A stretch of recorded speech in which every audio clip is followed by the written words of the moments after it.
to understand all the chaos in the world,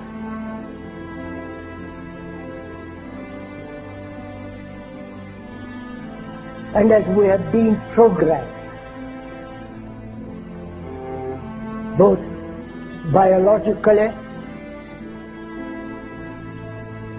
physically, programmed mentally, intellectually, one must be aware of this being programmed like a computer. The Quran says you are busy piling up, calculating, developing your careers, your money, your occupation, your wealth, until you visit the graves. Think about it. When was the last time that you went to a funeral? What was the demeanor? Were the people cracking jokes? Were they dancing? Were they clapping and singing songs? No. Silence. Why? Because every person that walked in that room, seeing that person stretched out, the first thing they thought about was not the person. The first thing they thought about was that one day, this will be me. A crisis which the politicians can never solve, because they are programmed to think in a particular way.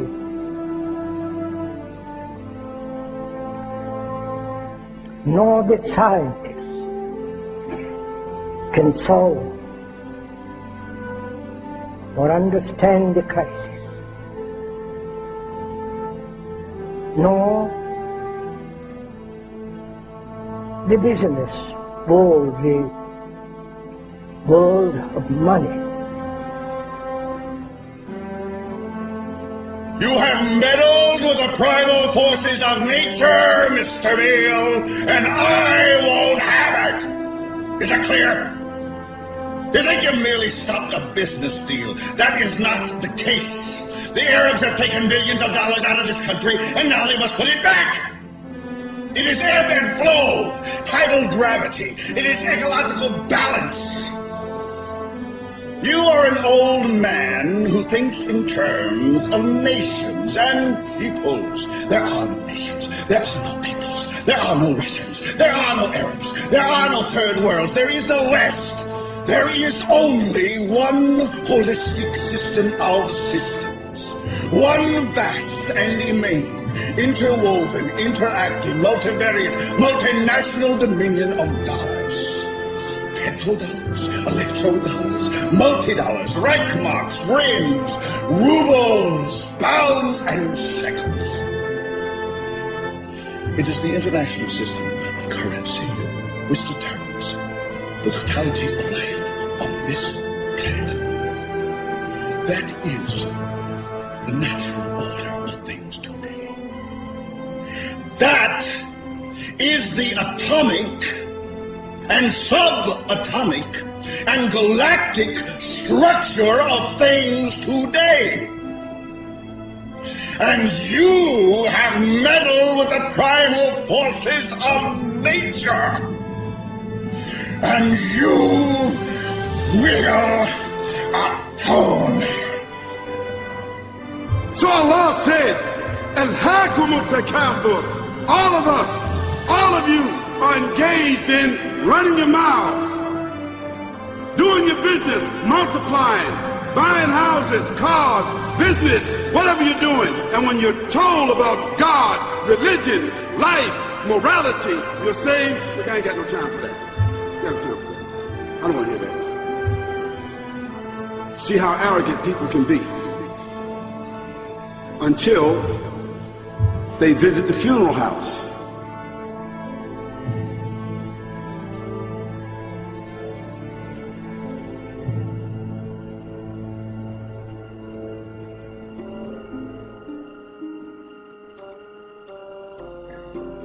So unless when he is very, very serious, not flippant, not casual, but is concerned with the whole of humanity. And to understand this human behavior, human thought that has brought us all to this point. And you say to yourself, is that it? I mean, 50, 60 years, scraping, struggling, scheming, lying, stealing, fornicating, jumping up and down, begging, working, and this is the end of it? I mean, is this what's going to happen to me? Are they going to be dropping me into a hole in the ground? A hole in the ground.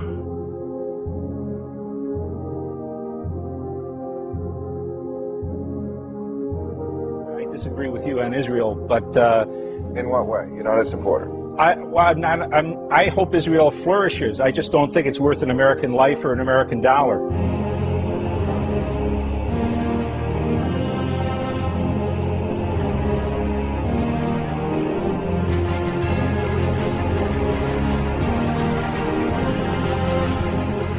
What happens in the winter? All the leaves fall off the trees and the earth goes dead. And what happens in the springtime? The water comes, generates the earth again, germinates all over again, new grass, new leaves, new flowers, new fruits. So Allah says, and a sign for them is the dead earth. After that, we give it life. And then you eat the fruits from that. So Allah says, the one who gave you life in the beginning, is he not able to give you life all over again in order to judge you? Yes, certainly. You may want to deny it because you don't want to be judged.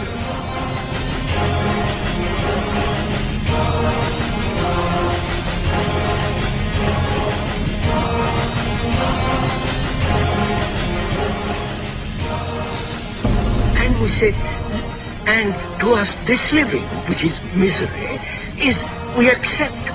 If we didn't accept this existence as misery, then life and death are the same movement. Like love, death, and living are one.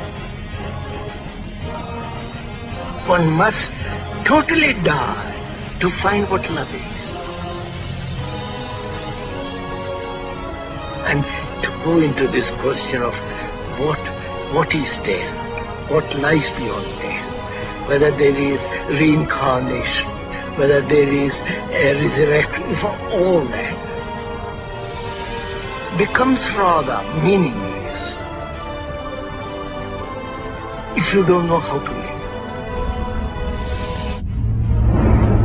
We now are a nation known to start war. We feel compelled because of our insecurity that we have to go over and attack these countries to maintain our empire. We have over 700 bases, we're in 130 countries, and we're talking about bombing Iran.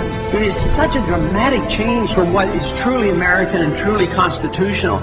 I don't want to run the world. The Constitution doesn't give me the authority to run the world. We ought to mind our own business is what we need to do. Spending overseas, wasting money. This is a continuation of a revolution. It is a peaceful revolution. It's up to you to spread this message around this country. This is an American cause. It's a cause of freedom. There's something going on in this country, and it's big. Spread the message. Thank you. Because there's a reason for humans to go inside the grave. If the Creator wanted to, He could have caused us to live and then disappear into the atmosphere. But He didn't. He caused us to go into another womb called the tomb. You started out in the womb of your mother and you wind up in the womb of the earth called the tomb. The alternative is that civilizations don't last very long, but destroy themselves.